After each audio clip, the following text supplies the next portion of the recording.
सुलोचना वासुकी नाम की पुत्री और लंका के राजा रावण के पुत्र मेघनाद की पत्नी थी। लक्ष्मण के साथ हुए एक भयंकर युद्ध में मेघनाद का वध हुआ। उसके कटे हुए शीश को भगवान श्री राम के शिविर में लाया गया था। अपने पति की मृत्यु का समाचार पाकर सुलोचना ने अपने ससुर रावण से राम के पास जाकर पति का शीश लाने की प्रार्थना की, किंतु रावण इसके लिए तैयार नहीं हुआ। उसने सुलोचना से कहा कि वे स्वयं राम के पास जाकर मेघनाद के शीश ले आए, क्योंकि राम पुरुषोत्तम है, इसलिए उनके पास जाने से तुम्हें किसी भी प्रकार का भय नहीं करना चाहिए। रावण के पराक्रमिक पुत्र इंद्रजीत मेघनाद का वध करने की प्रतीक्षा लेकर लक्ष्मण जिस समय युद्ध भूमि में जाने के लिए प्रस्तुत हुए, तब राम उनसे कहते हैं कि लक्ष्मण, रण में जाकर तुम अपनी वीरता और रण कौशल से रावण पुत्र मेघनाद का वध कर दोगे, इसमें मुझे कोई संदेह नहीं है। परंतु एक बात का विशेष ध्यान रखना कि मेघनाद का मस्तक भूमि पर किसी प्रकार न गिरे, क्योंकि मेघनाद एक नारी व्रत का पालक है और उसकी पत्नी परम पतिव्रता है। ऐसे साध्वी के पति का मस्तक अगर पृथ्वी पर गिर पड़ा तो हमारी सेना का ध्वंस हो जाएगा और हमें युद्ध में विजय की आशा त्याग देनी हो पड़ेगी। लक्ष्मण अपनी सेना लेकर चल पड़े। समर भूमि में उन्होंने वैसा ही किया। युद्ध में अपने बाणों से उन्होंने मेघनाद का मस्तक उतार लिया, पर उसे पृथ्वी पर नहीं गिरने दिया। हनुमान उस मस्तक को रघुनंदन के पास ले आए। मेघनाद की दाहिनी भुजा आकाश में उड़ती हुई उसकी पत्नी सुलोचना के पास जाकर गिरी। सुलोचना चकित हो गई। दूसरे ही क्षण अत्यंत दुख से कतार होकर विलाप करने लगी, पर उसने भुजा को स्पर्श नहीं किया। उसने सोचा, संभव है यह भुजा किसी अन्य व्यक्ति की हो।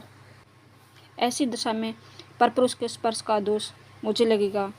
निर्णय करने के लिए उसने भुजा से कहा, यदि तुम मेरे स्वामी की भुजा है तो मेरे पतिव्रत की शक्ति से युद्ध का सारा वृत्तांत लिख दे। भुजा दासी ने लेखनी पकड़ा दी। लेखनी ने लिख दिया, प्राण प्रिय, यह भुजा मेरी ही है। युद्ध भूमि में श्री राम के भाई लक्ष्मण से मेरा युद्ध हुआ। लक्ष्मण ने कई वर्षों से पत्नी, अन्न और निद्रा छोड़ रखी है। वे तेजस्वी तथा समस्त देवी गुणों से संपन्न है। संग्राम में उनके साथ मेरी एक नहीं चली। अंत में उन्हीं के बाणों से विद्ध होने से मेरा प्राणात हो गया। मेरा शीश श्री राम के पास है। पति की भुजा लिखित पंक्तियां पढ़ते ही सुलोचना व्याकुल हो गई।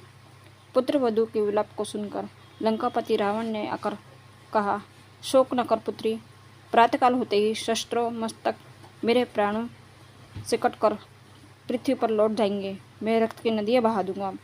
करुणा चित्कार करती हुई सुलोचना बोली, पर इससे मेरा क्या लाभ होगा?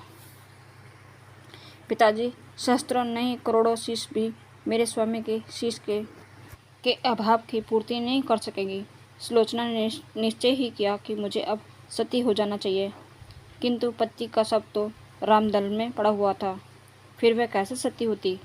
जब अपने ससुर रावण से उसने अपना अभिप्राय कहकर अपने पति का शव मंगवाने के लिए कहा, तब रावण ने उत्तर दिया, देवी, तुम स्वयं ही रामदल में जाकर अपने पति का शव प्राप्त करो। जिस समाज में बाल ब्रह्मचारी हनुमान, परम जितेंद्रिय लक्ष्मण तथा एक पत्नी व्रत भगवान श्री राम विद्यमान है, उस समाज में तुम्हें जाने से डरना नहीं चाहिए। मुझे विश्वास है कि इन सतुत्य महापुरुषों के द्वारा तुम निराश नहीं लौट जाओगी। सुलोचना के आने का समाचार सुनते ही श्री राम खड़े हो गए और स्वयं चलकर सुलोचना के पास आए और बोले, देवी, तुम्हारे पति विश्व के अत्यंत योद्धा और पराक्रमी थे। उनमें बहुत से सद्गुण थे, किंतु विधि की लिखी को कौन बदल सकता है। आज तुम्हें इस तरह देखकर मेरे मन में पीड़ा हो रही है। सुलोचना भगवान की स्तुति करने लगी। श्री राम ने उसे बीच में ही टोकते हुए कहा, देवी, मुझे लज्जित न करो। पतिव्रता की महिमा अपार है, उसकी शक्ति की तुलना नहीं है। मैं जानता हूँ कि तुम परम सती हो। तुम्हारे सतीत्व से तो विश्व की थर्राता है। अपने स्वयं यहाँ आने का कारण बताओ। मैं तुम्हारी किस प्रकार सहायता कर सकता हूँ। सुलोचना ने अश्रुपूरित नयनों से प्रभु की ओर देखा और बोली, राघवेंद्र, मैं सती होने के लिए अपने पति का मस्तक लेने के लिए यहाँ आई हूँ। श्री राम ने शीघ्र ही मेघनाथ का शीश मंगवाया और सुलोचना को दे दिया।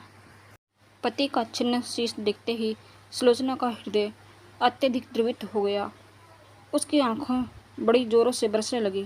रोते रोते उसने पास खड़े लक्ष्मण की ओर देखा और कहा, सुमित्रा नंदन, तुम भूल कर भी गर्व मत करना कि मेघनाथ का वध मैंने किया है।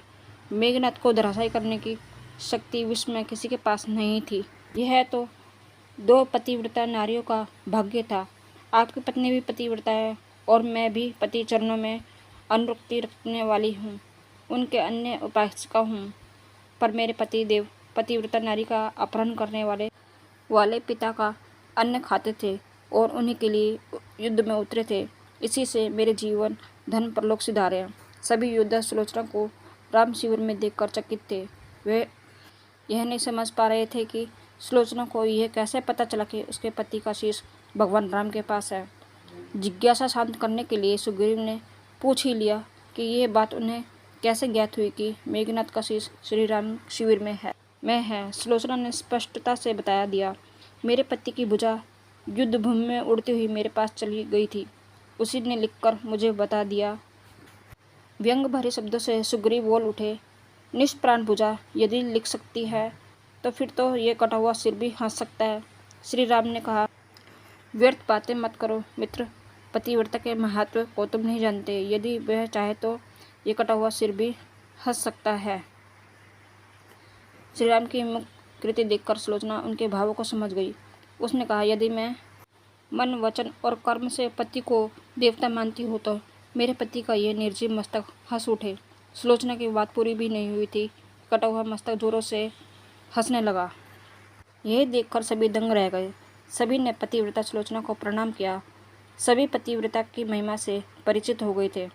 चलते समय सुलोचना ने श्री राम से प्रार्थना की, भगवान, आज मेरे पति की अंत्येष्टि क्रिया है और मैं उनकी सहचरी उनसे मिलने जा रही हूँ। अंत आज युद्ध बंद रहे। श्री राम ने सुलोचना की प्रार्थना स्वीकार कर ली। सुलोचना पति का सिर लेकर वापस लंका आ गई। लंका में समुद्र के तट पर एक चंदन की चिता तैयार की गई। पति का शीश गोद में लेकर सुलोचना चिता पर बैठी और धधकती हुई अग्नि में कुछ ही क्षणों में सती हो गई।